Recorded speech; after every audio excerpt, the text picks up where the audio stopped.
All right, let's do it live on a Tuesday edition of Cleveland Browns Daily. We're presented by Ballybet, official sports betting partner of your Cleveland Browns. And today we are live from the Tap Sports Bar inside MGM Northfield Park.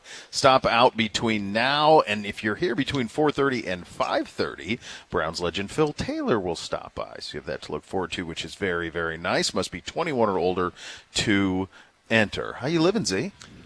I'm doing great.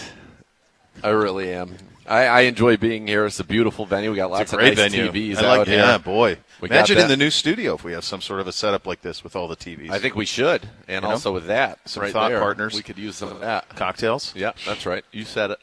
That's right. No, but here we are. Unfortunately, on to another week, on to Tennessee. But yeah.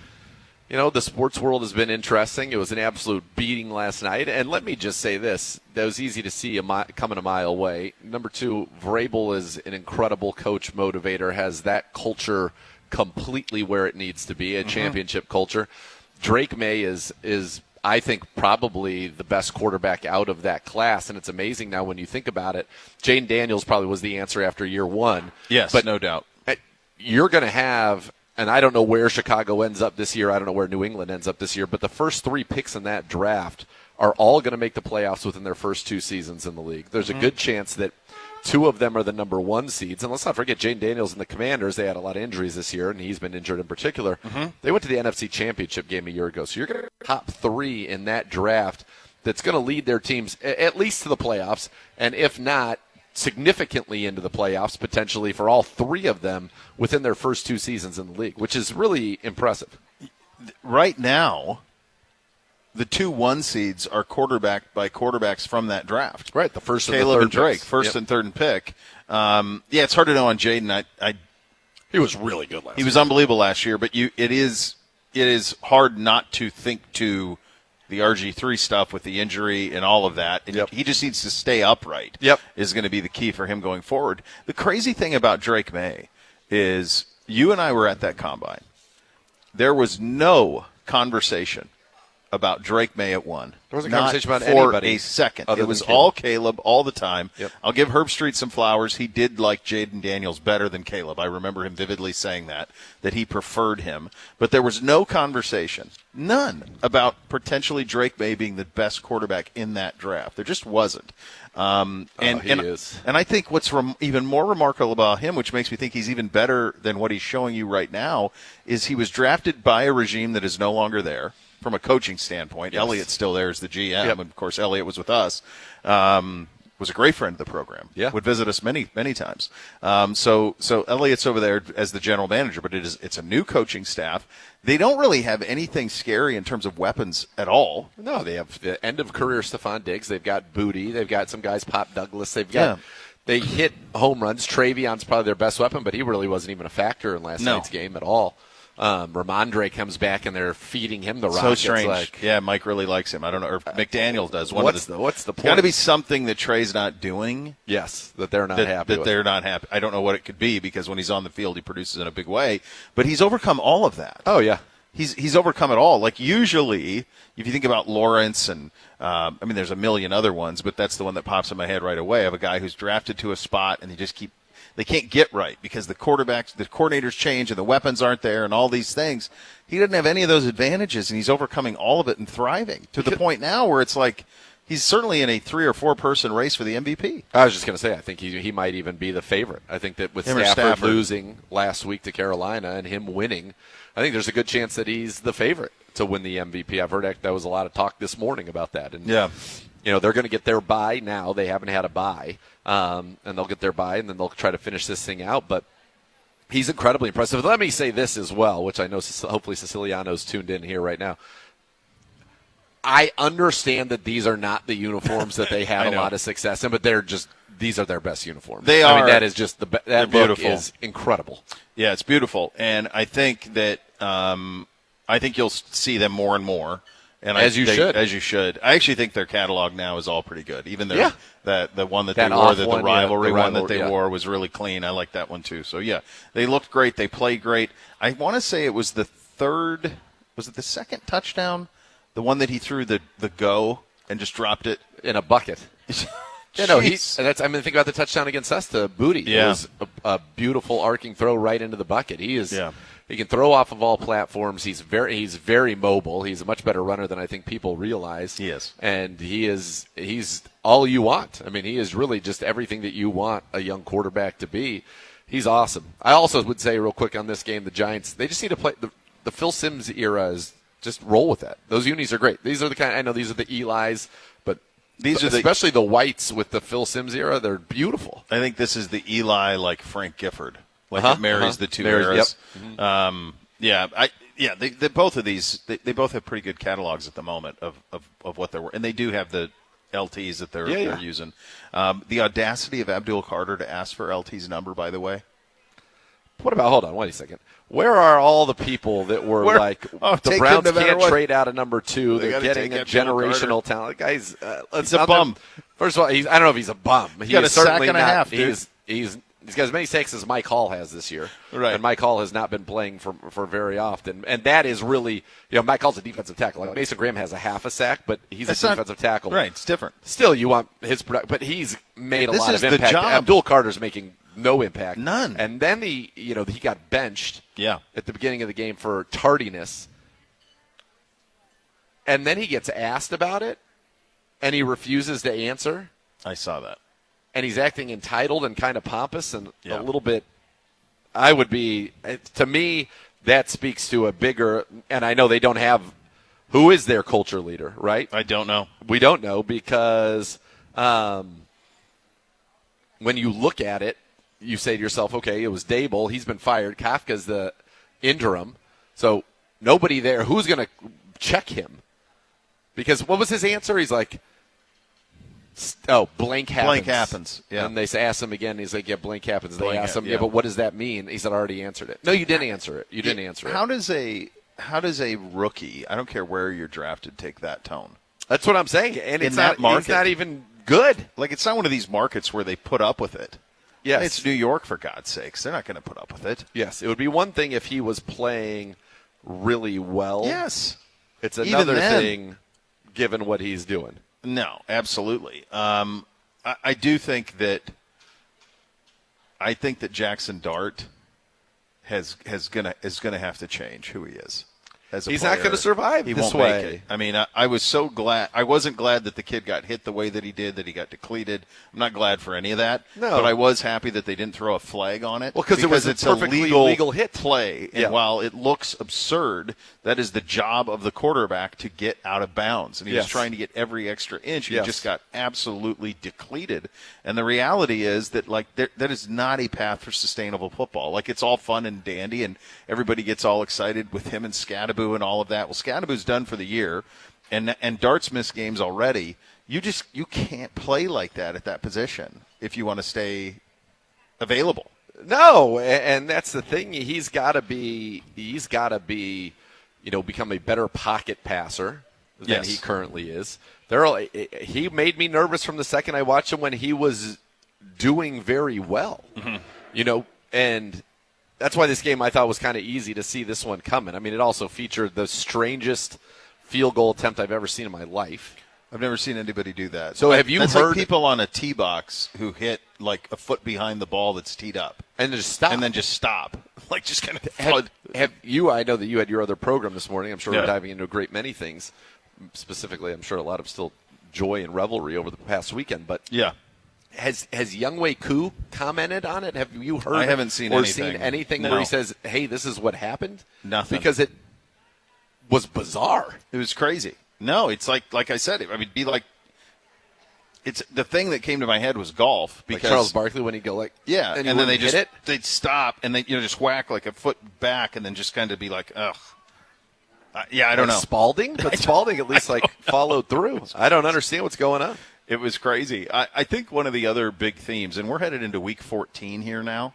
I think one of the big themes, and I think it speaks a little bit to kind of the struggles, for me at least, the struggles I've had with the scores in the last few weeks. Yeah. There is a changing of the guard that's happened. It's not happening, it's happened. Yeah. the teams that we are used to, especially in the AFC, the teams that we are used to being great and used to peaking at this time of year and just flipping a switch and away we go, they don't have that gear anymore. Kansas City does not have that gear anymore. I'm not to say that they're not going to make the playoffs, but they got to win out to do it. Baltimore does not have that gear anymore. You know, Lamar has not ran for more than 40 yards since, I think, week 2. I know you know that. We went through it on the show. It's crazy. He's not the same. They're not the same. Pittsburgh does not have that gear anymore to just shift out of it. Cincinnati may, but they've dug themselves way too big of a hole. Think about Buffalo. There's nothing scary about Buffalo anymore. No, and their defense isn't very good. No, it's not. And so, you know, we were waiting for, like, you keep waiting for these things that have dominated the AFC for the last 7-8 years. And all of these guys are still in their prime. It's not like any of them have aged, but I keep waiting for them to go, and you just have to get used to the fact that there is nowhere for them to go, or they are unable to go. That this is who they are. You've got a Patriots team that's now run 10 in a row. You've got a Broncos team that's won 9 in a row. And we have had a true changing of the guard in the AFC. And the Broncos have won. I think the Broncos are 8-2 in one-score games. That's one of those stats that is tough to carry on year over year. And in fact, last year they were bad in one-score games. This year they've been the best in the league, 8-2. But yeah, you're seeing a little bit of a changing of the guard, and for teams that are good, it's hard to keep those rosters together. That's obviously what's happened with the Chiefs. Now they've kind of gone through multiple iterations, and they keep being successful. And still, if they get in the playoffs because they're the Chiefs, you'd be like, oh, I still think they probably have a chance. But yeah, they don't seem to have that extra gear, which is weird because they got Rashee Rice back. Their offense has actually been playing better of late. Mm-hmm. Their defense, which was very good early in the season, has almost disappeared. Yeah. And I think it is just hard, I think, to play consistently good defense in the NFL. The Browns are doing it, but it's not enough to win. We know that, but it's tough. But, you know, if you're Buffalo, your best teams got beat.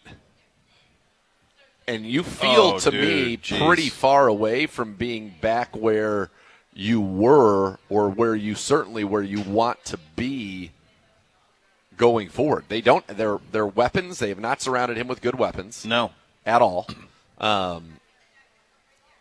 Their defense has aged and is not very good right now either. Mm-hmm. And they're a little bit of a tough watch. Honestly, it's a little bit of a surprise that they have not been able to. Their offensive line is not great. They just have not been a force like you thought, and they're asking so much of Josh Allen and James Cook week in and week out. And now Josh Allen, I think, for the most part, is up to the task, but they're not a complete football team. And then the other team that nobody's really talking about, but I guarantee nobody wants to play, is Houston, because their defense is suffocating, and they've got, with Nico Collins, they've got enough on offense, and C.J. Stroud's coming back getting healthy, but they've got enough on offense with Collins and Higgins and Christian Kirk and Schultz and, you know, Marks, that they like, that young running back. They've got enough, but their defense has been just superb. To me, the Patriots are playing the best team football right now. They're dangerous. Their defense is very, very good. Offensively, they're dangerous. They feel like a very complete team right now. Yeah, it's pretty wild because it's so fast, so much so soon for them. Right, they were terrible last year. Yeah. I mean, you were picking third in the draft 2 years ago. Yeah. And it does they echo. Picked fourth in the draft this year. Right. It speaks to all that. Quarterback. It's just quarterback. And coach. Quarterback. Culture. And culture. Coaching, yes. Yeah, but the first one's most important. Of course. I think Mike Tomlin probably has pretty good culture, but he hasn't had a quarterback in all these years. I think the Ravens have great culture right now. Lamar's not Lamar. Yep. It's quarterback. Quarterback raises all boats. Yep. You saw that in Cincinnati on Thursday. Burrow didn't even play particularly great. They didn't have Hendrickson, but just his availability lifted everybody up. Yep. And you have a fighting chance when you have that position sorted out. So, I don't know. Like, if you have the conversation, like, who's the best team in the AFC? It feels like New England. I think New England. But, like, are they going to ascend like that? I mean, Mahomes got there in year 2. It's still, but he sat all year 1. Yes. I mean, that's heavy stuff if you talk about that. It feels wide open to me. Like, I think if you get into the playoffs in the AFC, there isn't a juggernaut that you think that it feels unbeatable. No way. Yeah. Well, and that was one of the questions I put on the rundown. Like, is the best team in the AFC better than the top 2 or 3 in the NFC? I don't know the answer to that either. I mean, the Rams had the most stupefying loss of the weekend, Yeah. losing to Carolina. Exactly. Stafford has 32 touchdowns, 5 picks, 4 picks. 2 of the picks happened Sunday. Like up until Sunday, he was 30 touchdowns, 2 picks. So I still think they're very good. I still think I think the 49ers, as they get healthy, are always going to be a problem with Kyle. Seattle's on another level, too. I think Seattle and the Rams are on a really high level. I think another thing to think about here from the NFC side is Dallas, because just from a matchup standpoint, they have 2 unguardables. Yep. And they have an MVP level playing quarterback. Yep. And they have 2 guys you cannot not double. So who do you take away? You can't. You can't. And right you now, can't. when they get inside the 10, they're throwing it to Devontae Adams as a Right. long handoff, and you cannot stop it.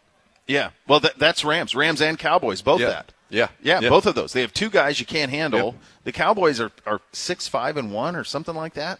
But, like, look who they just beat. They just beat Philly. They just beat Kansas City. And they've got CD on one side, Pickens on the other. And they got Dak, who's an MVP-level player. And Ferguson's played right, well. and Javonte. Javonte's But, like, played those well. 2 receive, like, them getting Yes. Pickens was something that wasn't, I think, For because. what they get him for a third? Oh, dude, I can't even remember. I think it was a third. Everyone was panicking because Pittsburgh, and maybe and it they blows up in traded their a face. second for DK Metcalf. At some point, maybe it all blows up in their face. I don't know. But Pickens produced with really subpar quarterback play. Dude, he in was Pittsburgh. elite. It wasn't a talent question. No, it was personality and all Yeah. that, and we knew that was going all the way back to his time at Georgia. But the reality is like now you paratroop him in, he's opposite CD with Dak. Pickens was traded for a 2026 third and a 2027 fifth. Cowboys also sent a 2027 sixth. So Pittsburgh Yeah. got a third and a fifth, and they sent Pickens and a. I mean, geez Louise, that's pretty it. good. And he's but a- they're going to have to pay him, which Yeah, who knows but if maybe they're they going can to. now because they didn't have to do Parsons, and so maybe Yeah. they can make all that work. Yeah. But they should because Absolutely. now they're in a window, and But- now they have 2 first-round picks this year they can add to it. Yep. They can flip this thing quick. And that's what's crazy, too, when you talk about having kind of the pair of weapons that Minnesota can't do anything passing when they've got Jefferson and Addison. Nothing. Nothing. It's just quarterback. It is a quarterback league, and then That's when you it. can get 2 weapons like that, it enhances it. When you get, even one playing like Jackson Smith and Jigba, it enhances it. You've got to have those guys. Like, I think if you looked at our team and said that next year, we get Carnell Tate, and we've got Carnell Tate and Jerry Jeudy, I think you'd feel a lot better about things. I received a text from somebody that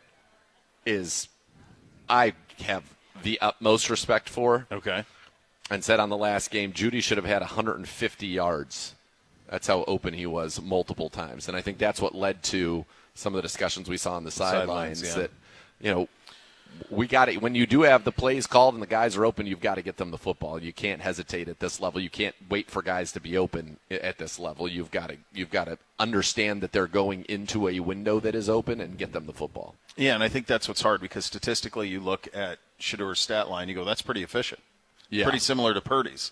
But then you have to think about what wasn't made out there. And you have to think think about the defenses you're I was going to say the challenges faced by each were vastly very different. So, as well. yeah, that's what makes all of this so difficult, and it makes it difficult for some fans sometimes to wrap their head around all of it. Hot Topics today is what you just heard. It's presented by University Hospitals, official healthcare partner of your Cleveland Browns. And find your fun next Thursday. That's December 11th, 7 to 8, right here at Taps Sports Bar, MGM Northfield Park, the Kevin Stefanski Show. Z. Gerard, Browns long snapper Rex Sunahara, brought to you by MGM Northfield Park. Risk Reward coming up next with our good buddy Dave Zastadil. You have that to look forward to, which is nice. We are broadcasting live out at Tap Sports Bar inside MGM Northfield Park. You can meet Browns legend Phil Taylor today from 4:30 to 5:30. Dave Zastadil coming up next. You're listening to Cleveland Browns Daily on 850 ESPN Cleveland.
Listen to Cleveland Browns Daily. We are broadcasting live from Tap Sports Bar inside MGM Northfield Park. Time for a little risk versus reward presented by Oswald Companies. Former Browns punter, current managing director at Oswald Companies, our good buddy Dave Zassadil, joining us via the Twisted Tea hotline.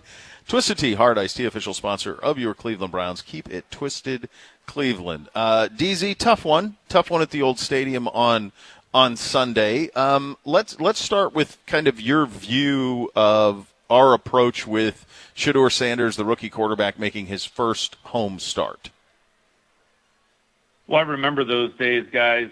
Cold, lightly snowing and windy, and it's from a quarterback's perspective and a specialist perspective. You really had to get out on the field and understand what the wind was doing.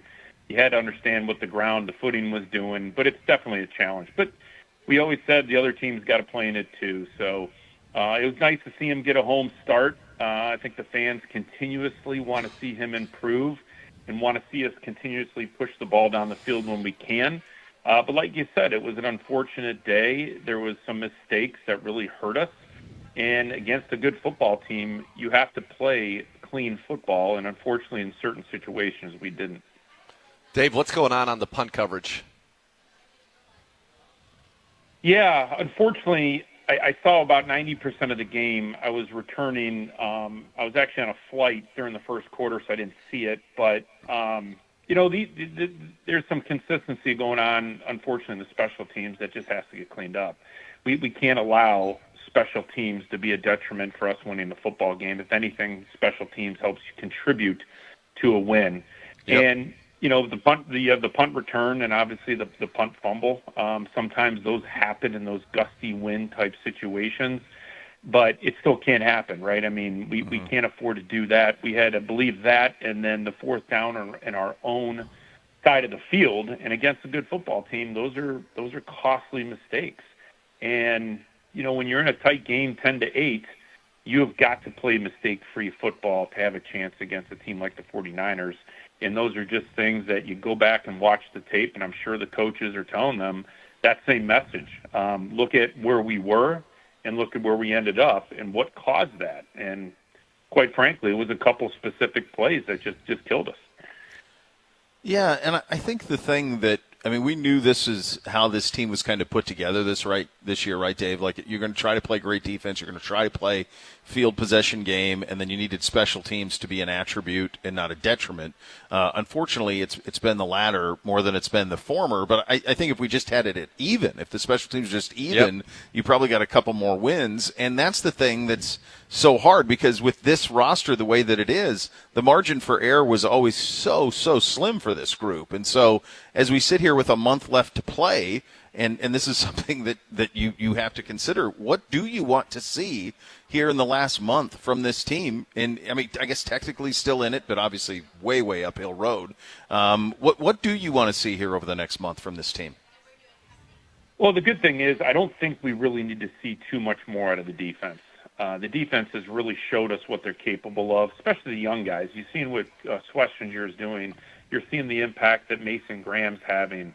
You're seeing the impact of Myles Garrett in his prime. I think the defense, and Mike Hall even has come on and made a nice impact when he's in there. So, unfortunately, with some of the injuries that we saw, obviously that's part of football. But the defense is, if anything, playing great football, and I think these young guys will only get better. When you look at the offense, I think it's very consistent message, and I don't disagree with it. You can't have an offensive line that, definitely we have to relook at the tackle position. Jack Conklin, as good as he is, he's having a hard time staying healthy, and then the left tackle has been a rotating position for a couple of years now. So you gotta get some stability, some consistency on the offensive line, and obviously on the receivers. The one thing I'm always curious about with quarterbacks when you watch the game as a fan is the quarterback not making the read timely enough, or are we not getting separation as a receiving group? And if it's the latter part, then it's going to be very difficult for any quarterback really at this time to go in and make a significant difference. So, I think we have to take a look, and I'm sure those coaches and the general manager and that staff, Andrew Berry and his staff, are taking a look at personnel. And that kind of flips into the special teams, guys, is, are we putting the right type of personnel on the field? Or is it do we need more, corner defensive back type speed positions to get down there? Are we using a little bit, are we utilizing more of the linebacker crew, which typically is like, you really have to kind of go through and mix and match different positions on kickoff, on punt return to make sure you have the right personnel. And, obviously with the big punt returns that we're having, I certainly would think you'd have to question if we have the right personnel in there on the coverage teams. How hard is it, and we talked about this a little bit on the show yesterday, this is the first year I can remember where we don't have a couple of those what I call professional special teams players, guys that are literally in the league because they play special teams at a high level. And when we first came in, that first year was Matt Adams, it was Mike Ford Jr., and then you had Tony Brown. We don't have those guys on the roster this year. How much does that matter? Yeah, you can go back to when I played for Cleveland. You had Nick Sorensen, you had Bubba Ventrone. Ironically, you had some guys that Mike Adams. You just had guys that took special teams like they were trying to, not only show what they could do, but that was everything. They didn't care about going out and being a starter on defense or offense. They wanted to make a difference on special teams. And guys, sometimes that just comes with leadership. It comes with those personnel decisions that you hire to make sure. I'm not saying we don't have that. Maybe guys are young and they're learning the position. There's guys that maybe next year, based on this experience, can become that kind of special teams leader. But it's certainly a problem right now. People always, I read on Twitter all the time, people saying that fire Bubba Ventrone. I've been with some of the greatest special teams coaches, guys that have won Super Bowls. In those meeting rooms, I can promise you, they are putting guys in the right position. They are teaching special teams. They're exactly showing where those coverage lanes are and what we are. Those. It's unfortunate because I said a couple shows ago that Bubba will always take the blame. He's the head coach of special teams. He will take that. But there's also, as we look into that, you watch film and you break it down in special teams meetings, you can see some guys might not be held accountable that are making the same mistakes, and then that's when changes have to happen in the off season. Yeah, that's what's going to make the next month here, pretty interesting is what you're talking about in terms of, because I do think it's really important here. Heck, you can go back to conversations Dave Z and I had back in June and July talking about, look, you've got to figure out where you are at quarterback. You have to figure out, can any of these young guys on the offensive line be people that you can count on next year, that now you're going to have to, get them new contracts and get them set, because we just don't have a lot of offensive linemen under contract. And then weapon-wise, like, where do we got to go there? So to me, that's what this next month is about. That stinks because you'd like to be in the mix. You'd like to be fighting for things. But I do think it's a critical stretch of games to see who's going to be a part of this fix long term. Yep. And from your vantage point, and having been on teams that or have been in similar spots, how do you make sure that the team stays together, that you don't point fingers, especially in an instance like this where the defense is so far ahead of the offense? What happens, I think what players look for, in my experience, is the leadership from the head coach and the staff. If you keep the locker room and players respect you as a coach and respect the position coaches, they're going to run through a wall for you. And the talent might not be there, but you're going to see the fight on Sundays. If you start losing and you start seeing that fight is not there, or guys maybe not playing because they're dragging injuries out, or guys aren't hustling, you can see them on film that maybe they're not, I always look at kind of that Juan Thornhill one play, right, where he was just kind of jogging and not trying to tackle it. If you start seeing that, that's when you know you really got problems. But if the team continues to go out and show that they're fighting, you realize that there's a talent gap. You got to find that in the draft. You got to find that in free agency. And I think Browns fans are well aware with the cap situation of what we went through and not having first rounders. There is a sense that, okay, this is going to take a little bit of time. So the biggest question, and it's the only question as of now, is what are we going to do in the quarterback position? Because as you know as well as I, it's a quarterback-driven league. We have not had a bona fide Pro Bowl player here in that position for a long, long time. You got to get a quarterback for the future. And so what I would like to see is, can Shedeur learn from some of these mistakes that we've seen, that holding on to the ball too long, getting outside the pocket and losing yards instead of throwing it away? Can he make that throw that kind of threads the needle? and you start seeing that progression over the next few weeks, then you start saying, hey, maybe this is a young kid that, we found a diamond in the rough in the 5th round. He continues to be mature at the media, and all those things can he run this football team? I think that's what the rest of the season is if I'm trying to find if I need to draft a quarterback or if I have one on the roster, because that position is that critical. Yeah, it is. It's everything in the NFL. And with Shedeur, I think we've seen some good, and I think we know that he's got the talent. But going back to your point earlier, are guys getting open or not? In this game, guys were getting open, and certainly in the second half, they were not getting the football.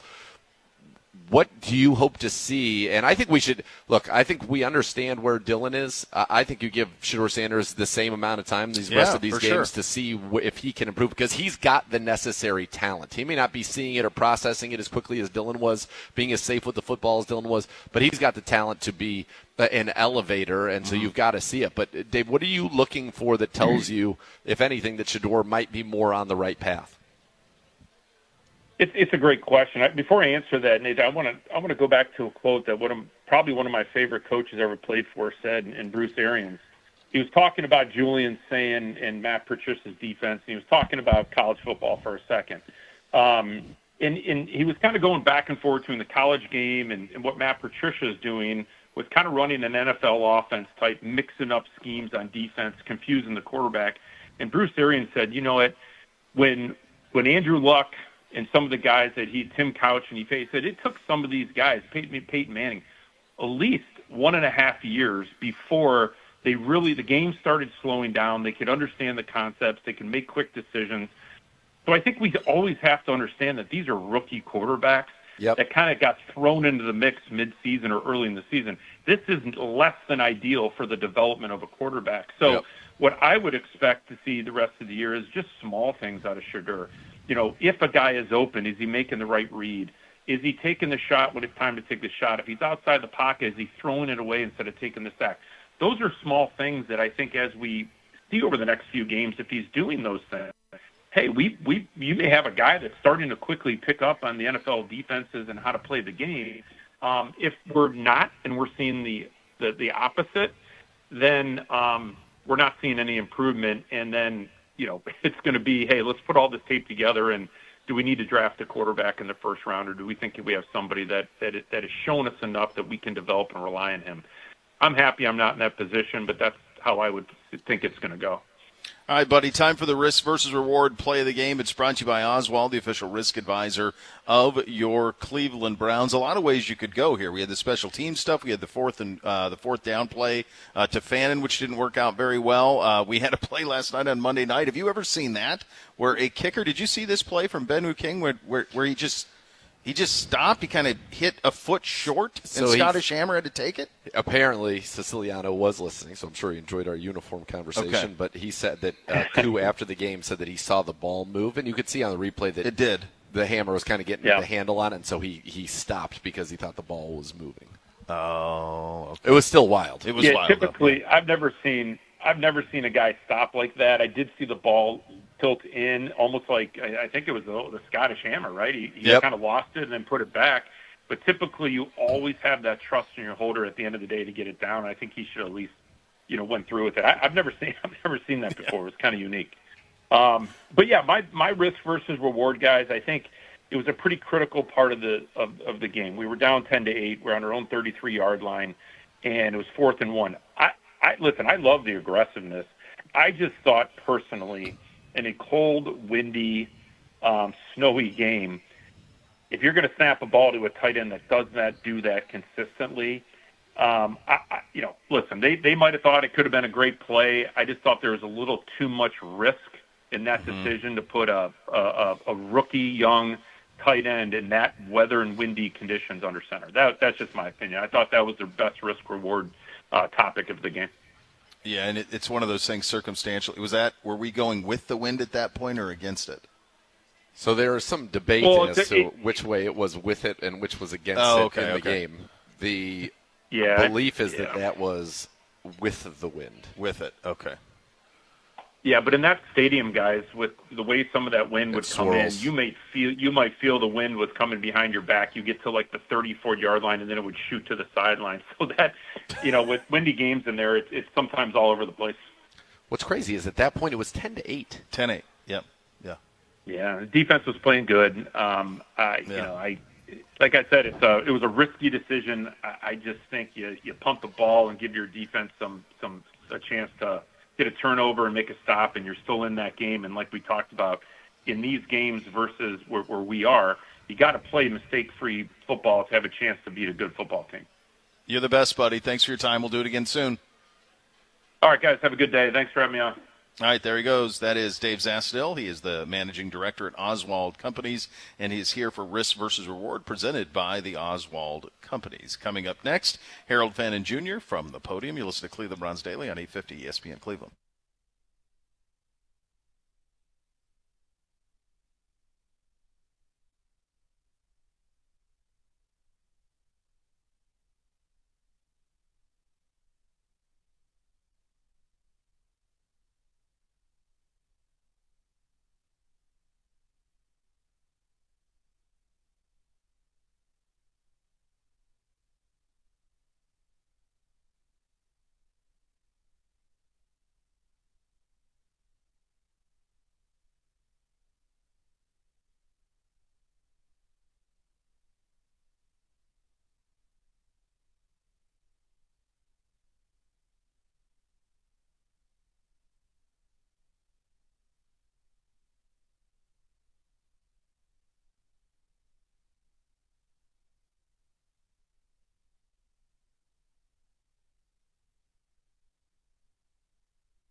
Classic Cleveland Browns Daily today, live from Tap Sports Bar inside MGM Northfield Park. Score big with Howard Hanna, official real estate partner of your Cleveland Browns, Northeast Ohio's #1 real estate provider, dedicated to helping you make the best move. Visit howardhanna.com/GoBrowns today to explore your winning options. Time now to head to the podium. It's presented by Vivid Seats. Vivid Seats, purchase your official fan experience package today for the ultimate game day.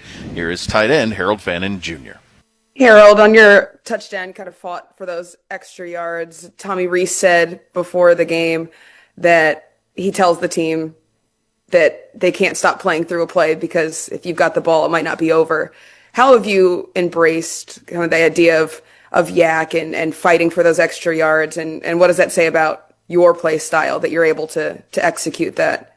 Yeah, I mean, I was just always taught since a young age just to fall forward. Fight for those extra yards, and, in that moment, I seen the end zone. So, of course, I fought extra hard for that. When you are out there, fighting for it, does it feel, maybe I know you're a rookie, but does it feel like a kind of leadership in its own to be able to go out there and try to push your way into a first down, push your way to the end zone, push your way to a win? Nah, I don't really think as it is something, spectacular. Just like I said, something I've just been doing for a while. So, just natural. Hey, Harold, what happened on that 4th and 1 when you were lined up behind center? Yeah, just got to hold on to the snap. Yeah, I mean, the time was rolling. I feel like I should have called a timeout. I wasn't thinking straight. But, yeah, just didn't hold the ball, really. If you get the snap cleanly, do you feel like you convert the first down there? You pick it up? Yeah, I think so. I think we got a good line. They would have got a good push. I just got to hold on to the ball. I'm going to ask you about that play too, Harold. Did you ever run that at Bowling Green? Not at Bowling Green. No, I haven't. So did you do in high school or junior high or? I used my freshman year in high school, I used to play a little bit of quarterback, so I got a little bit of experience right there. Through the week, throughout the whole year, I've been practicing, taking snaps like that and stuff. So, was the ball wet and slippery? No, like I said, I was just rushing it because of the shot clock, and yeah. All right, thank you. Yeah, Harold, wondering, what do you learn from something like that? You've been making some really nice big plays, and then have an occasional mistake like that. Is that just the life of a rookie? And, what's your takeaway from a game like that where you contributed in a big way, but then also have one that you'd like to have back? Yeah, I wouldn't say it's the life of a rookie. I feel like, all players go through it. There's going to be some highs, going to be some lows, but just come to work, ready to work every day. And do you guys, after a game like that, I don't know if you've had a chance to come together yet, but do you resolve to, just really try to play a clean game going forward and make a point of emphasis of just coming out the next week and learning from those kinds of things? Yeah,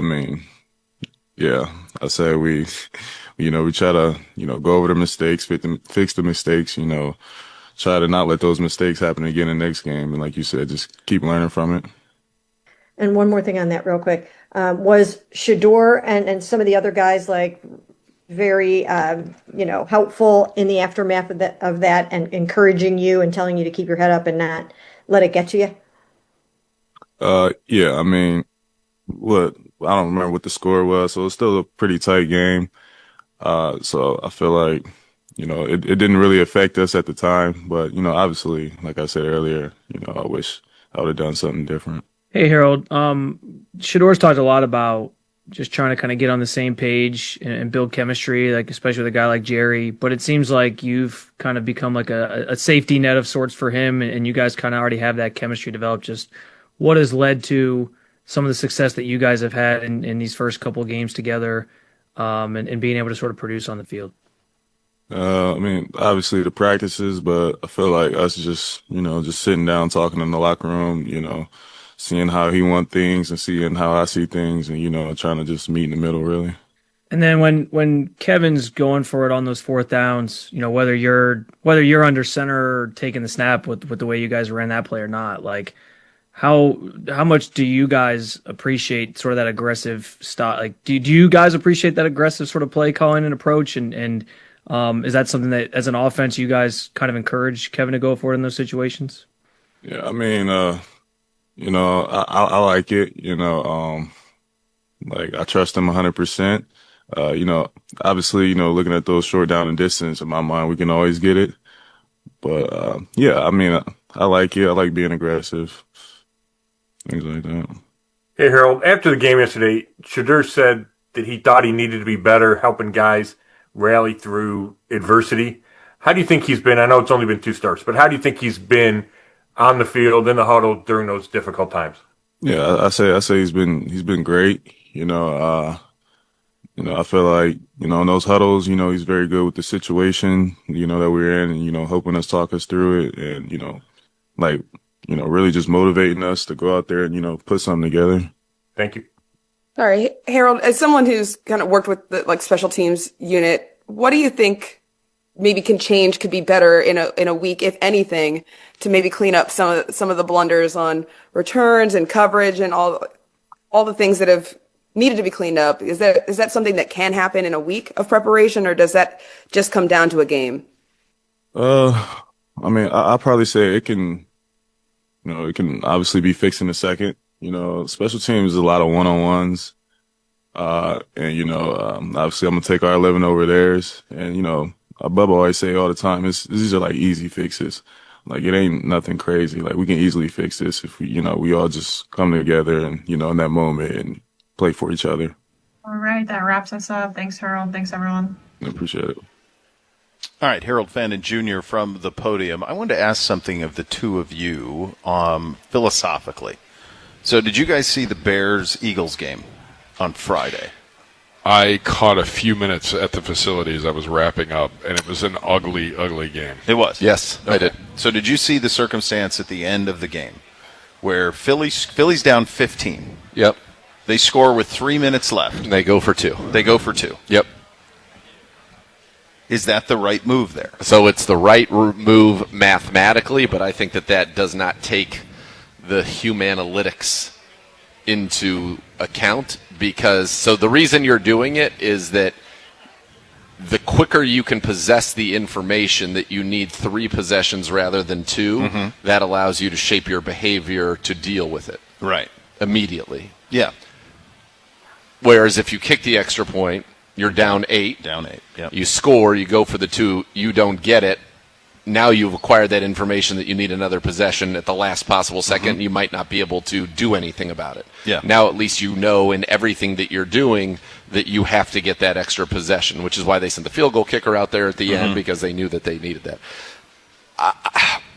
I get it. I understand how having the information as soon as possible is important, and it allows you to then make strategic decisions based on that. But me personally, I feel like when you fail to get that 2 at that moment, it feels deflating to me, and it feels like, man, the game's over. Whereas if you're a 1-possession game, it makes the other team maybe a little bit tight. I think it gives you an opportunity. And so to me, that's more important than having that information. Because I feel like once you miss that, especially with the time that's left, you may have all the information you want. Time is a bigger enemy than information at that point. And I just think that it deflates it. I know that why it is the quote-unquote right thing to do, but I think that it's more important to have everybody believing that we're still in this game rather than now it feels insurmountable. I think the 2 things you said, and that's why I wanted to ask you because I knew you'd have the right answer for it.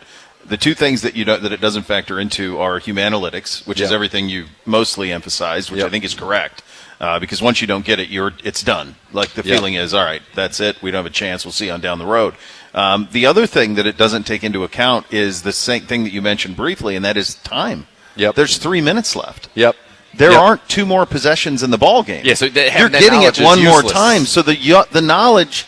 Okay, so what? You're not stopping them twice. Yep. The odds of you recovering 2 onside kicks, stopping them, and there still being enough time. You have a finite amount of timeouts. You have a 2-minute warning. What they would say is, So and you're there's exactly no right. there's no scenario. To me, I get it. If you're down 15 and you score with 10 minutes, 9 minutes, 7 minutes, 6 minutes left in the game, okay, I get that. Here's what they're saying. I like that information, but 3 minutes is 3 minutes. Here's what they're saying is, and again, we are in 100% agreement that they know because they didn't get there that they need, instead of kicking off and wasting the time of a possession, really, they're going to try an onside kick right away. Yeah. So they know they need 2 onside kicks. I don't think that's a great thing to know per se. I don't think so either. But how valuable that is. if you kick the extra point there, yeah, you're down 8. You're kicking off deep. you are. Yeah. Okay. You're going to get a stop. Is what you're going to You try gotta to do. now you have to get a stop even if they You recover gotta the stop it onside kick anyway. anyway. Yeah.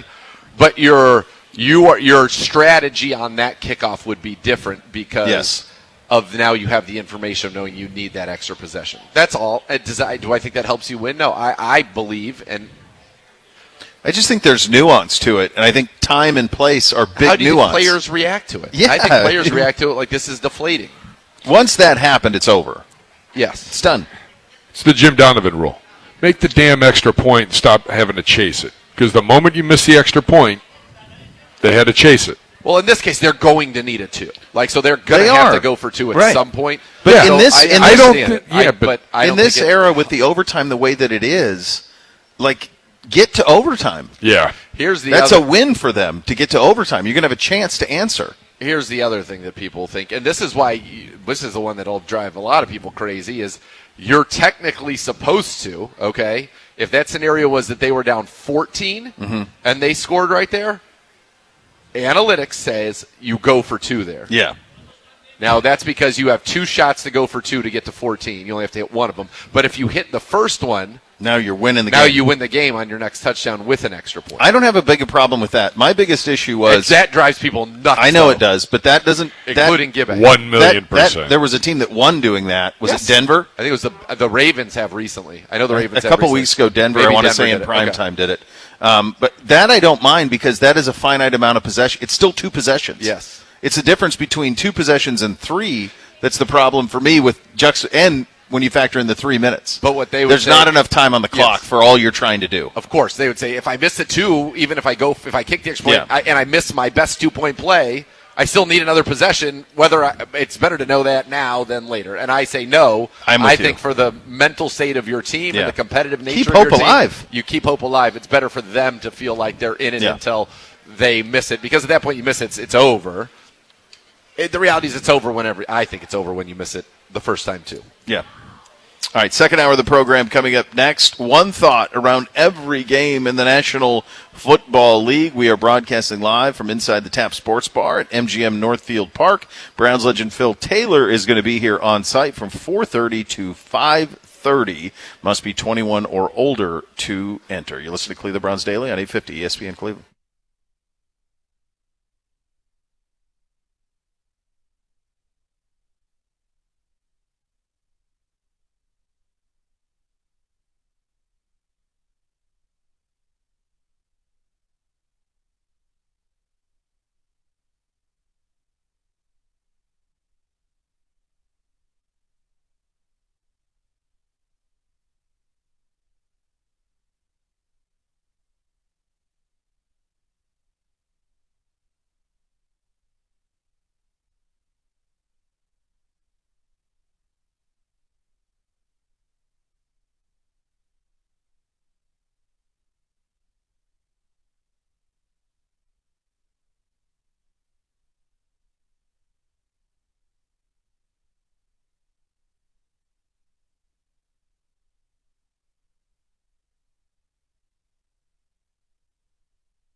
right, welcome back in. Cleveland Browns Daily on remote today, live from Tap Sports Bar inside MGM Northfield Park.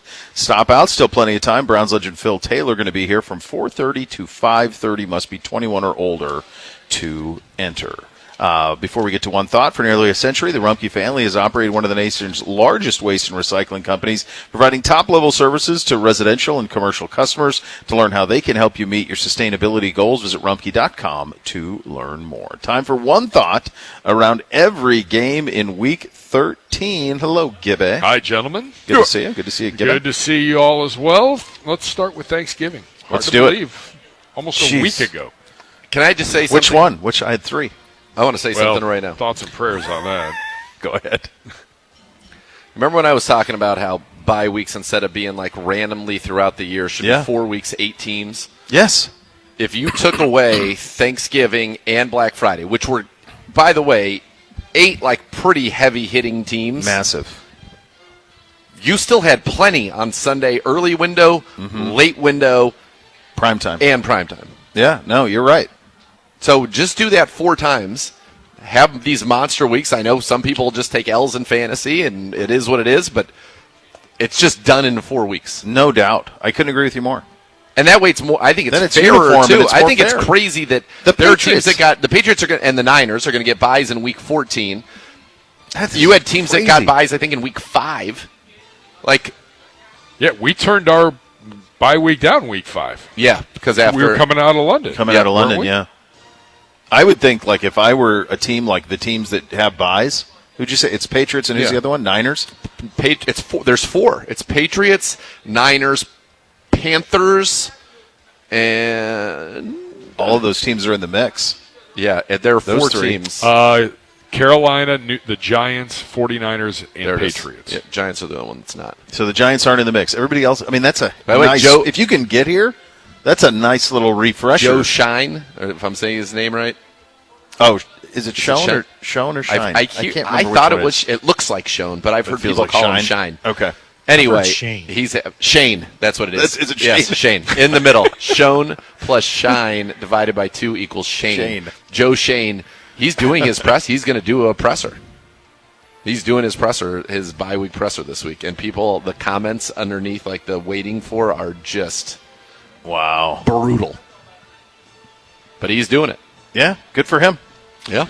The Squealers are busy, by the way. Darius Slay out, and they're signing Adam Thielen. I don't know what. Go get Sterling Sharp. Hey, maybe where's Robert Brooks? Maybe let's Antonio not. Freeman. Maybe you shouldn't trade the disgruntled star wide receiver who maybe wasn't What disgruntled. about Alan Lazard? Was just a head case. Maybe if you would have kept him instead of sending him to Dallas. So Darius They're Slay, in you such say he's a weird out? spot. No, he's gone. Yeah. Off of the team. Yeah. Oh, out. Not just out for a Yeah. game. He has no, left the Steelers left the squad, are yeah. waiving Yes. Darius Slay via Tom Pelissero.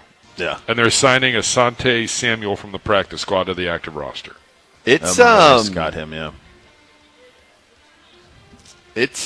There's obviously things going really sideways there. Yep.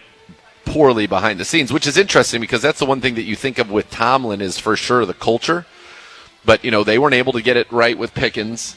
Mm-hmm. They have had problems with people certainly there in the past. And, yes, of course they win. They don't have a losing record. I think anybody would be thrilled if he came in and ran your program just because it speaks for itself what he's been able to do there. But there is something odd about what's going on, no doubt.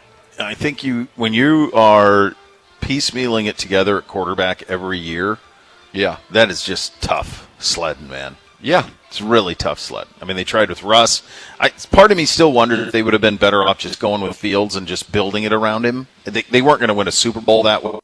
But is that better off than this Rodgers thing? I don't know. Yeah, I don't know either. I don't know. I still wonder, what happened with Kenny there. Yep. How that went so bad. And I'm not saying you would have won a Super Bowl with Kenny, but They're 15-10. I mean, you won 3 out of every 5 games you played. By the way, have we mentioned the Browns roster moves? Go ahead.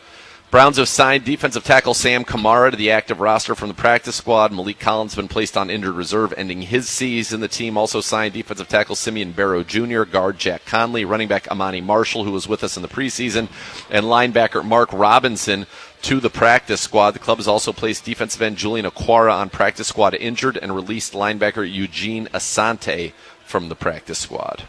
There you go. There you go.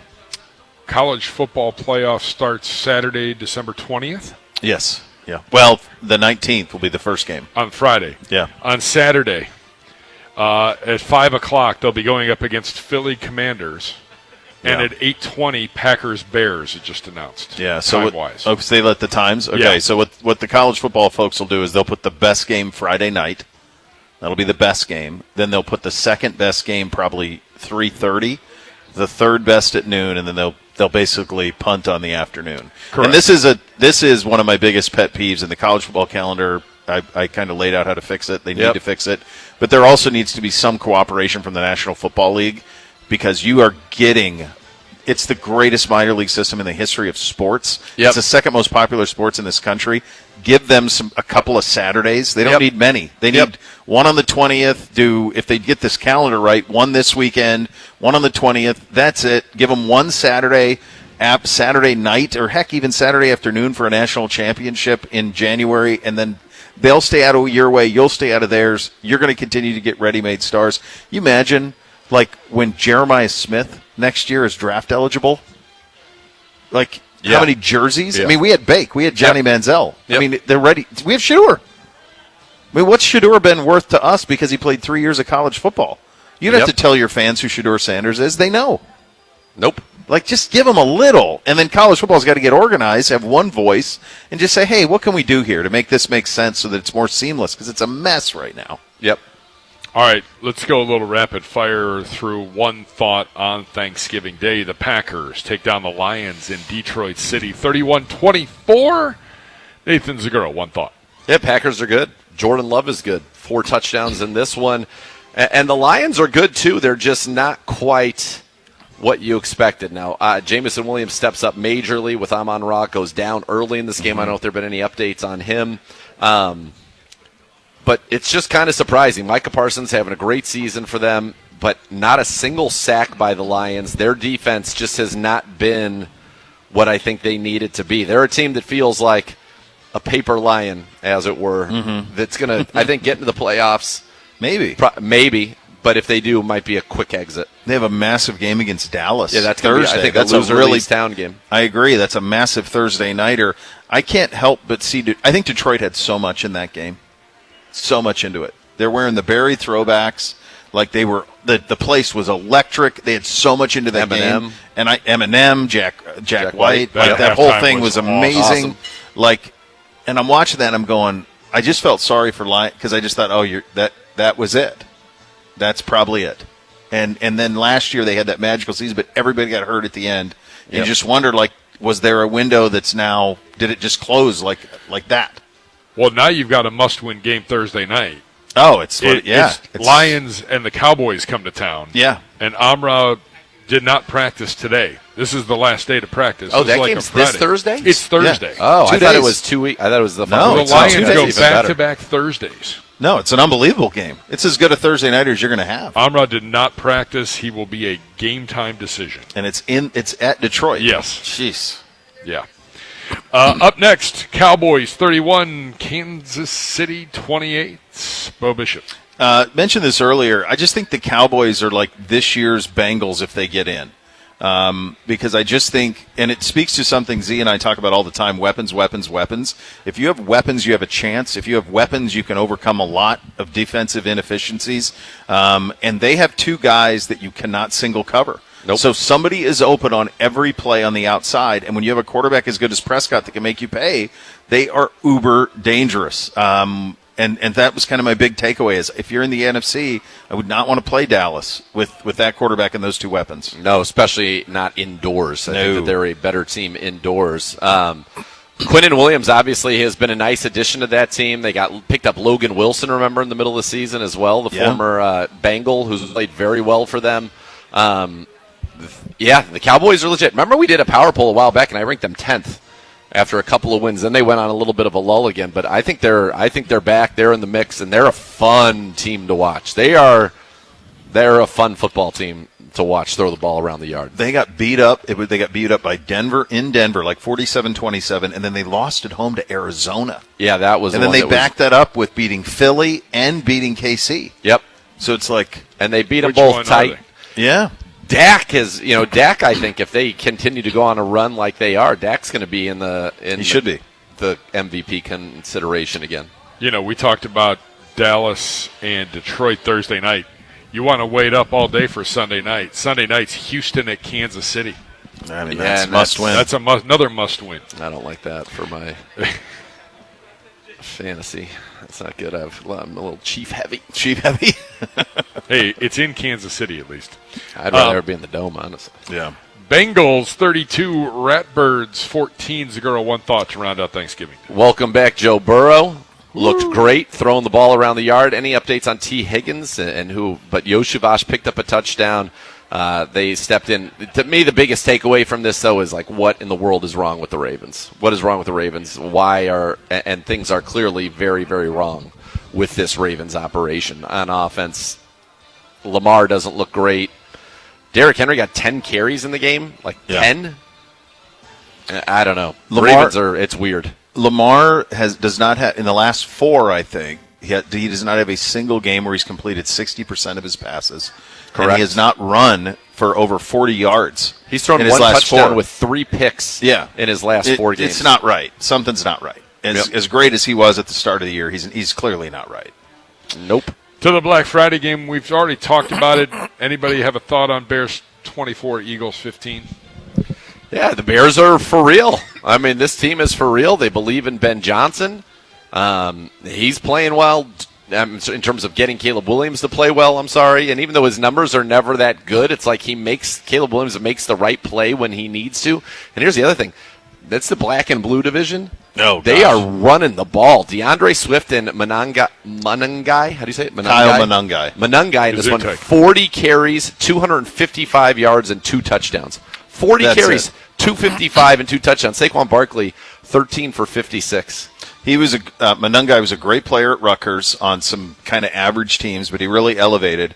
And that's what flipped for them, because then they had Swift and him, and now Johnson can run it like he ran it in the Lions with those 2 cats. Second to 7th round pick. Yeah, and so now you have 2 guys who can go. Yep. They're just bludgeoning you. Yep. I mean, they both were over 150, weren't they, against the Eagles? They 22 for 130 and a touch for Munungai, 18 125 and a touch both for over Swift. 125. Yep. Jeez. We'll be in Chicago in 2 weeks. 7th round pick, by the way. Hey, you can find those guys. You can find them, man. Yep. To the early games on Sunday. How's that wallet? Carolina 31, Rams 28. Bo Bishop, one thought. I mean, I don't know that there's been a bigger fan in this area of Matt Stafford. No, true. In the last decade. Like, I just love everything about the dude. And all I need for him to do, I don't even care about cover or any of it. Just go do your business, handle it. Stafford goes to Carolina and throws 2 picks, which doubles his season total, and fumbled. Bryce Young ended up, I want to say, 15 of 20, 3 touchdowns, like right around 200 yards. He was so efficient. Carolina, man, people were wrong about, people who you would think would know a lot about who's good and who's not were wrong about Carolina. Yes, that certainly is correct. Here's one that's just nuts to me, and this is just a takeaway. Devontae Adams leading the NFL 14 receiving touchdowns this season. He's got 14 touchdowns on 52 catches. Yeah. 52 catches. It's got to be the best better touchdown than one to reception ratio maybe in NFL history. It's got to be close. I would think so in a season. Yeah. Although there was a guy last year, Westbrook Akine with Tennessee. I think he had 9 on there would have to be like a minimum number. Yes, of a guy who's a real. I bet it's this. If he leads the NFL in receiving touchdowns, he will have the best ratio of receptions to ever do that. Westbrook Akine was 9 touchdowns on 32 receptions last year. That's wild. Yeah, but Devontae, and it's What's crazy about it too is they're all inside the 10-yard line. I think he has 2 maybe that are outside, but he's caught 11 touchdowns in their last 6 games. Caught him. Yeah, it's 11 touchdowns. They just throw that fade. Games. And then my guy McMillan, I just have to bring it up again. Only 1 catch in this game, but guess what? It went for 43 yards and a touchdown. He's got 4 scores in his last 3 games as well. Over 200 yards and 4 scores in the last 3 games. He's no big deal. No big deal. Quite good. I can tell you who's playing well right now. It's the Houston Texans. They've won 4 in a row. Texans get C.J. Stroud back and take down the Colts. Colts have lost 2 in a row and look pretty pedestrian. 20-16, Zagura one thought. Well, Danny Dimes has a broken leg, and he's playing. Yeah, which is incredible. This is a team that's all about the defense right now. Their defense is just suffocating, and they did it to the Bills. They did it right here to the Colts. If you look at kind of their performances of late, here's their last 5 games and what they've given up. They won 20-16, 23-19, 16-13. They had a weird shootout, 36-29 with Jacksonville. Other than that, they gave up 18 to the Broncos, 15 to the Niners. They've only given up 20 or more points in 3 games all season. 20 to the Bucs in week 2, 27 to Seattle, 29 to the Jags. Other than that, nobody's even gotten to 20 on them. So you couple that with an offense that maybe is starting to turn a corner, and then you have what I think we thought maybe Houston would be last year. Like if CJ can revert, Nico's going a little bit now. Like it's all starting to come together a little bit for them. Up next, don't look now, but the Miami Dolphins have won 3 in a row. 5-7 and right back into the playoff hunt. Dolphins eliminate the New Orleans Saints. The Saints join the Raiders, the Titans, and they joined the New York Football Giants, eliminated from playoff contention. Bo Bishop, one thought. I just think a lot of credit to Mike McDaniel. I think he was left for dead a month was. ago. After he played us. Yeah, he was left for dead. They fired the general manager, but it was like, okay, but why are you keeping Mike? Like, get rid of him. And he has buy-in down there. And they kept fighting for him. They're a little chesty now. This one got closer than it kind of was. It wasn't really as close as the score would lead you to believe.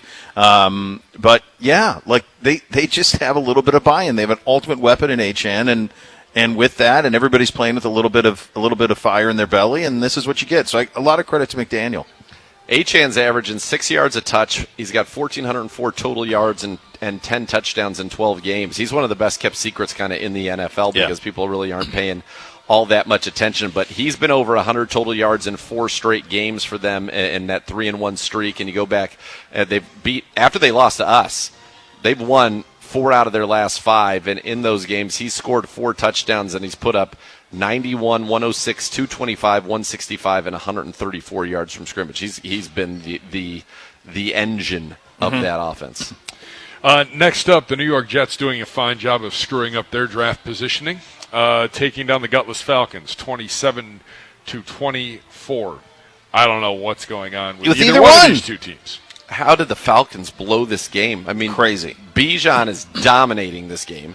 23 for 142 on the ground, 5 for 51 through the air. He scored a touchdown. Tyler Algier scores a touchdown every single game. Cousins' numbers aren't even that bad, 21 to 33, 234.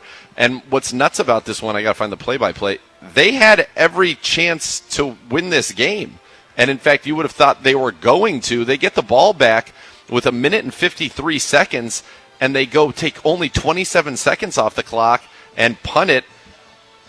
And that lets the Jets get the ball back. They punt it back to them. So Kirk Cousins had 2 opportunities, and they go 3 and out again, no yards, 22 seconds, and punt it. And then the Jets somehow get a field goal.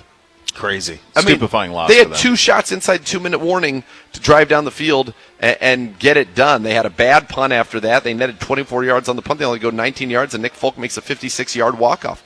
But they go, the first one they go, run Bijan for a yard, Cousins incomplete. Then they get the ball back, incomplete. He goes 0 for his last 5. He was 21 for 33. Yeah. And he goes 0 for his last 5 in the fourth quarter. So he's 21 to 20. Jeez. 21-28. Man. And you'd be 2 games back with 5 to play, and you got Tampa in 2 weeks on Thursday night. All those teams play each other a bunch in the last month. Exactly.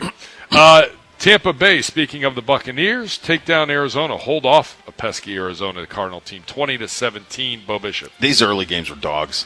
Like a lot of dog games yeah. here. They were not particularly aesthetically pleasing. Tampa Bay needed to win. They got to win. They got a lot of issues, but they got to win, and that it's going to be. It's very likely. I think they play Carolina in the final game of the year. If that holds, that very well could be for the division. It could be for a cool G for young NBC. Is Trey The fact we're even McBride talking about is that. Trey McBride the next like Kelsey? Bowers, maybe. Bowers got hurt this Yeah. year, so you haven't seen it. McBride last year was 111, 1146. This year he's already leads the NFL 88 catches. He's 88, 879, and 8 already this year. That's incredible. And it's gotten With 5 better, games to obviously, go. without Kyler. Oh, he's been, in fact, with Jacoby Brissett is playing pretty playing darn a Pro Bowl level. good football. Jacoby We're going to Brissett. get Snoop Huntley into the Pro Now, Bowl. he's this not. guy. He's not going to get in the. He's not winning. But here are his numbers: 320, 2 touchdowns and a pick; 279, 2 touchdowns, no picks; 261, 2 touchdowns, no picks; 258, 2 touchdowns, no picks; 452, 2 touchdowns, 2 picks; 317, a touchdown, no picks; and 301, 2 touchdowns and a pick. And he's lost 4 straight. Yeah. It's not on him. Well, they're just not. That's not a good operation right there. No. Up next, Jacksonville 25, Titans 3. Jacksonville's won 3 in a row. They're 8-4 kids. Weapons are hurt for them. It doesn't. They're finding Doesn't a way matter. to win. The defense is coming along. Tennessee is probably the answer to the question of which team in the NFL wants this season to just be done, and it's Yep. them. They just want just be done. Give us our top pick. We'll trade it to somebody who wants a quarterback. We'll take a couple of picks in the first round. I mean, that's clearly their plan. They just need this season over with. I'm going to move. By the right way, on. they're here Sunday. Yeah, Yep. that's right. Late window, Seahawks 26, Vikings nada. This was a poor performance by the Seahawks, honestly. Yeah, They it were was. middling on offense. They didn't do JSN, much. I and think, they- only had 2 catches in the game. He didn't even get him a catch until right at the end of the first Yeah, half. 2 for 23. Darnold was 14 of 26 for 128. Not They crisp. did nothing on offense, literally nothing, and won this game 26 to nothing. It's probably the most incompetent offensive play I've ever seen from a quarterback, the Brosmer kid. Yep. But, I mean, he's an undrafted rookie free agent. Like, Justin Jefferson, 2 catches for 4 yards. He's got to be thrilled. oh, dude, about he that. was thrilled. his body language, and you can't blame him because it's like, man, what happened here, man? Justin Jefferson in the league, in his years in the league, this is his yards per game. By the way, he is still the all-time leader in the history of the NFL in yards receiving per Even game, with this year. 92.5. 87.5, 95.1, 106.4, 107.4. Last year, 90.2. This year, 66.6. 66.6. His catch rate is the lowest of his career, 59%. It's never been below 60, and in fact, it's typically around 70. His success rate has never been below 57%. It's 45% this year. I mean, this is just nuts, and it's gotten worse of late. The last time Justin Jefferson had 100 yards was against us. He had 7 for 123. Since then, 5 for 79, 7 for 74, 6 for 47, 4 for 37, 5 for 61, 4 for 48, 2 for 4. That was with Wentz? Yeah, that was with Wentz. Well, Yeah. Wentz leaves, Yeah. and it's toast. That's Yeah. it. Yeah. I have no faith in Seattle because of Sam Darnold. They're 9-3. This is shaping up to be exactly what he did in Minnesota. You have to wonder what people are saying in Minnesota, though, about. Oh, if they had him, they would be in the mix. He's a tricky one. He's a good regular season quarterback, is what we're He seeing. might be, yeah, but then, like, what's the value of that? Like, what value is it in Seattle to go 12-5 and make the playoffs? and Like, get bounced. yeah, but 12-5 is fun. Yep. Please? 12-5 is Take fun. 12-5. Like, Minnesota had Please? fun last year. They went 13-4. They played a massive game in their final regular season game. They had a home playoff game. Like, Yeah. I mean, there's value in that. Real quick, because we're up against it. Chargers 31, Raiders 14. Not much. Anybody? I mean, that was as it should go. I- Raiders are an unmitigated mess. Chargers, like Herbert, like they've got till Monday night. They got got Philly broken- coming to town, Yeah. but he had surgery. Like, Yeah, left Okay. hand. He says he's playing. I don't know. He's having a good year. Yeah. Raiders are a mess. the Chargers. Can I ask a question? I'm reading a tweet from Tom Pelissero. Like, Okay. who tells them to write these tweets? Like, is this from Thielen's agent? Two-time Pro Bowl wide receiver Adam Thielen was claimed off waivers by the Steelers, who wanted one more shot at a Super Bowl in his final season. Now Super Bowl. lands with longtime NFC North rival Aaron Rodgers of Pittsburgh. I guess he Remember, didn't pick there, so Pel- maybe I he's was saying gonna that say that's why he has to get out of Pelissero's Minnesota. From Minnesota. So that's why he has So, to get out of Minnesota. That makes more sense. Yeah. But why would he go to Pittsburgh? He had no choice, but everybody goes on waivers now. Oh, okay. They claimed him. Yeah. Bills beat the Steelers. We talked a lot about that. Yeah, It's- neither of these teams are good. Yep. Sunday night, somehow this became a ball game. Denver 27, Commies 26 in OT. Love that version of the Commies uniforms, making Yes. the best chicken salad they can make of a tough situation. I would like that that was it the R that Joe Gibbs. Yes. On That his hat. R Yeah, would have that'd been be perfect. Would be really cool on the side of that helmet. I know it doesn't work for Commanders, but their whole branding doesn't work because of all of it. It could be the R in Commanders. There you go. Fine. Just use that script and Just do just that keep and it. then keep everything the same, but that R That in R the is logo that way. is that R. And I then like put on the that helmet. little Easter egg in there. That's a good looking uniform. I don't know what to make of Denver. I know they've won 9 in a row, and their defense is awesome. Knicks is fine, but I got to get used to it. They've won 9 games in a He row. threw for 321 in this one and answered Yeah. the call whenever he did. This was a good Marcus Mariota game. He looked quite competent, put up a lot of numbers in this one, 294, 2 touchdowns. Yet Denver plays these close games. I think sometimes they play down to the level of their competition, but Yeah. then they just do whatever they have to do to win the game at the end. 8-2, as we said, in one-score games. 8-2. Wild. That was like us. I mean, we weren't quite that good, but was it 2023 when they made the postseason? When like Yeah. our record in 1-score games. So was they like go. that? They win 20-12, lose 29-28, lose 20-3-20. So, by the way, they were 1-2. Yeah. Then they win 28-3 over the Bengals, 21-17, 13-11, 33-32, 44-24 over Dallas. 18-15, 10-7, 22-19, 27-26. And those games are against, they beat the Texans 18-15, Raiders 10-7. They beat the Raiders 10-7. Yeah. Chiefs 22-19, Commanders 27-26. They get Raiders, Packers, Jags, Chiefs, Chargers. So remaining schedule tough for them. That's wild. That's one thought. Week 13 in the National Football League. There you go, kids. Coming up next, Browns legend Phil Taylor will join us here on site. And that site is the Tap Sports Bar inside MGM Northfield Park. You listen to Cleveland Browns Daily on 850 ESPN Cleveland. I'm Joel Batonio.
Elk and Elk, serious Sawyer, serious injuries. Call 1-800-ELK Ohio for a free case review. Elk and Elk's proud partner of your Cleveland Browns, broadcasting live from Tap Sports Bar inside MGM Northfield Park. The great Phil Taylor joining us here on set. Good to see you, man. You'll be here till 5:30 today. Well, we haven't had you on in a minute. When your playing career ends and it's like, all right, where are we going to settle down?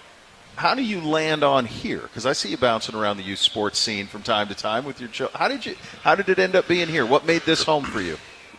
This is where I met my wife at, and we started our family here. So it was one of those things. I didn't want to just uproot everybody and move wherever I was going. So when I left Cleveland, we still had our house here. We ran everything as business as usual here, and then it was just me.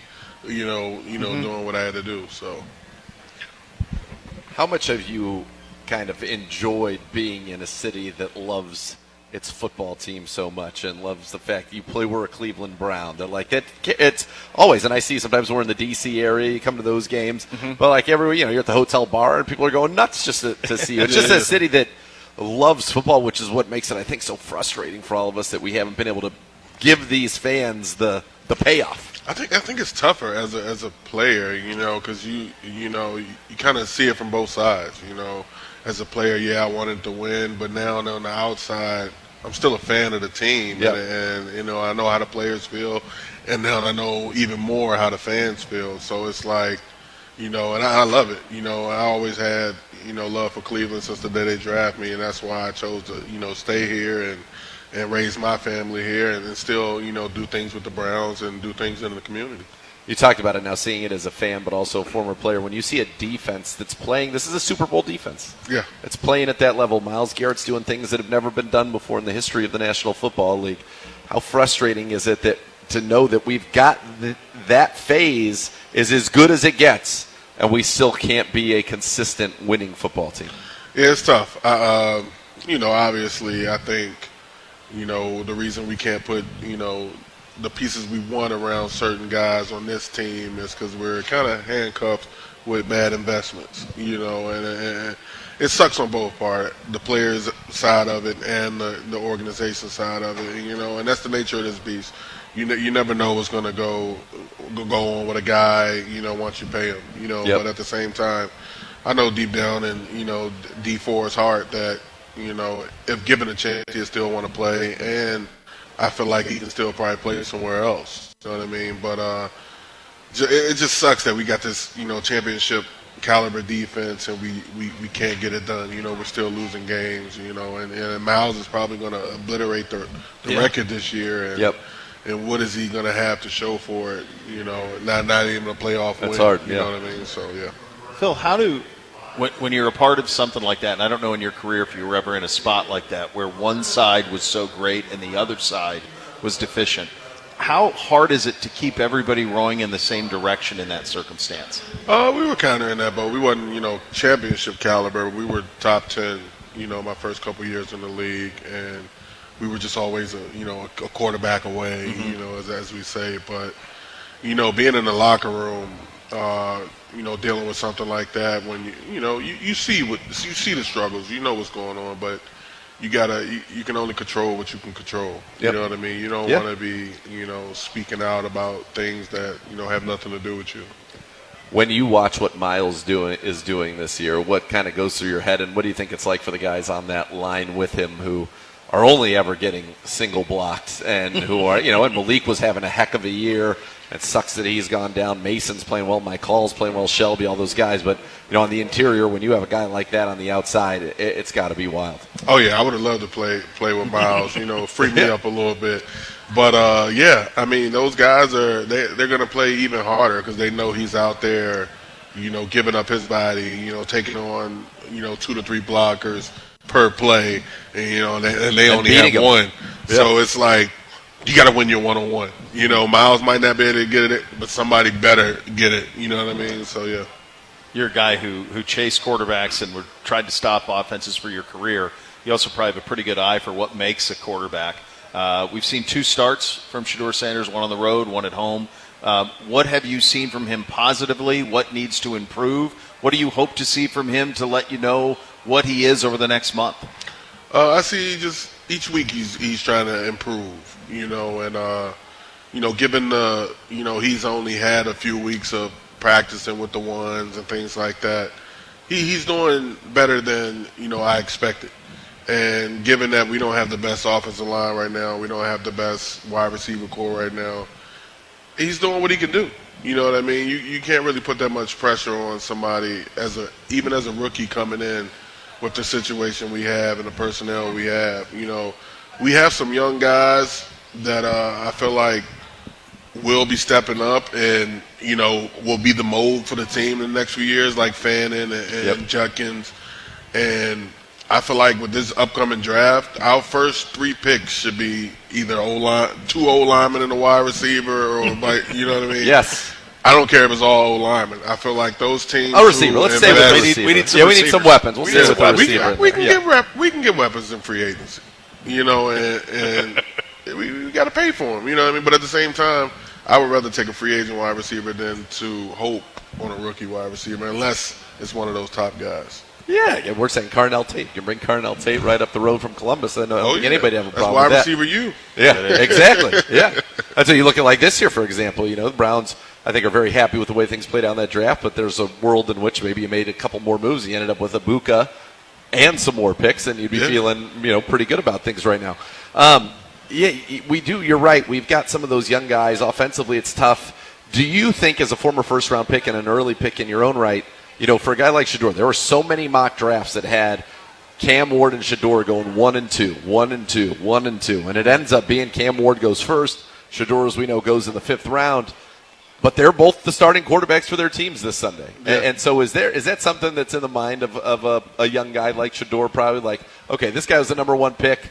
I believe in myself right here. This is what we're trying to do. Of course, because to be honest, the number 1 overall pick, they're not playing well either right now. No. You know what I mean? And they kind of look like, they're the same. It's saying like, dang, why did Shedeur fall so much? But I think all that was more of the politics in the court of public opinion, than it was, on the football field and actually drafting a guy for what he's capable of doing, and this is a big showcase opportunity, though. Oh yeah, and I like it. They're both competitive with each other, so I know both of them are going to be wanting to go out there and have a great game. But for Ward, I don't think so. He has to face our defense. Yeah, no, it's a much taller task. And Tennessee's defense is not our defense, nor is it San Francisco's defense. So I think Shedeur will probably end up coming out better on this side. Yeah, I mean, you think about how quickly. I mean, we were talking earlier about New England. Like, they land the quarterback. Now he's the 3rd quarterback taken in that draft. But they land the quarterback. Braves comes in there, flips it in a second, and all of a sudden they've won 10 in a row. They're the 1 seed in the AFC. But it all does come back to the quarterback. If you don't have that, then the rest of it. I mean, look at Minnesota. We were talking about them. Like, they have one of the best receiving cores and probably the best receiver in the league. They can't get it going because right now they can't throw the ball down the field. Yeah. I mean, that's why, like, my name will always go down, in history with the Browns. What could we have had with Julio? What could you have? You ain't have nothing to throw to him. You know what I mean? So it's true. You got to have the quarterback. Exactly. Man. So I mean, the QBs now in this league is key, but it's also harder to play QB now. And they're throwing these guys in the fire.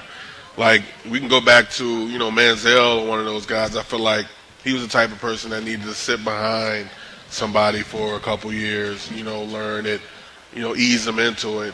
And they get thrown in the fire. It's kind of like it's detrimental to some of these kids' careers because, just because they, with a 1st overall pick, they go into a bad team anyway. Mm-hmm. Yep. So they're not going to look good. So, but if, say Cam Ward would have went to one of these teams, a better team, and just backed up, somebody, I feel like he'd be better. Listen, Mahomes backed up, Alex Smith for a whole year and then didn't play. Aaron Rodgers sat behind Brett Favre. Jordan Love sat behind Rodgers for all those years. They'd probably say maybe we should have gotten Rodgers something. We could try to win another Super Bowl. But Yeah, there's no patience. We were talking about Peyton Manning earlier. Peyton Manning's first year went 3-13 through 28 picks. Yeah. Like Led the in today's NFL, he might not even make it the season. They might have made a switch at that point. So it is very different. What would tell you over the last 5 games, and I hope Shedeur gets those opportunities over the final 5 games, what would tell you that what do you want to see, or what would you tell the fans to look for that says, okay, yes, this is going in the right direction? Mentally, how he handles it, how he carries himself. We know Shedeur. He's not the typical QB. He has a little swagger about himself, and a lot of people, they don't understand it. Yep. But at the same time, as long as he's consistently improving on the field, trying to get better, and carrying himself like a pro, the sky's the limit. Because as a player, you got to look at what's going on behind the door. Behind the curtains. They have so many injuries on their offensive line. The offensive line not playing well.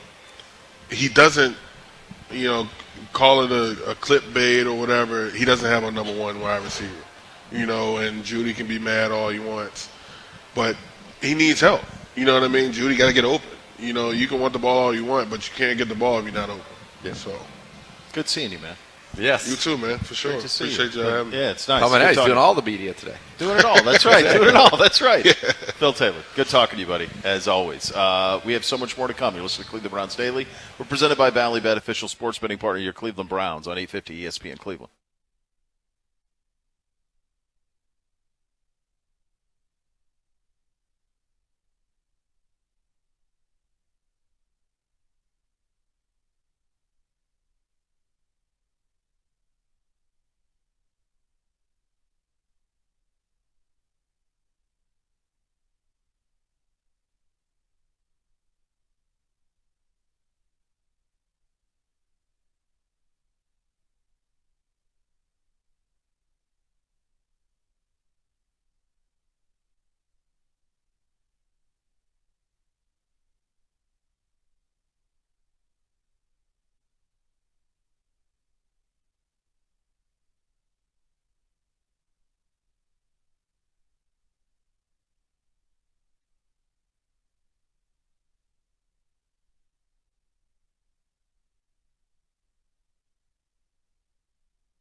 right, this was great. We want to thank all the great folks at Tap Sports Bar inside MGM Northfield Park. This is our second time out here. Really enjoyed it. They were awesome. It was awesome. The great Phil Taylor. Great to see you, my friend, as always. And this was good. And then tomorrow we'll be on to Tennessee. On to the Titans and hopefully back into the win column. Let's go. Get a little momentum going. Win two of the last three, or that'd be the best stretch we've had. And get a little confidence, hopefully, because after that, you're going to face teams that are playing for something. And that's when you're going to be in the role of, trying to stay alive in this division if you get a win. But if you don't, then you're playing a little spoiler. But I think this is a game absolutely the Browns should win. Absolutely so. We thank all of you for listening. We thank the great friends out here at MGM Northfield Park, the great Phil Taylor as well, Dave Zasto. Thanks for joining us, everybody. Cleveland Browns Daily, 850 ESPN Cleveland.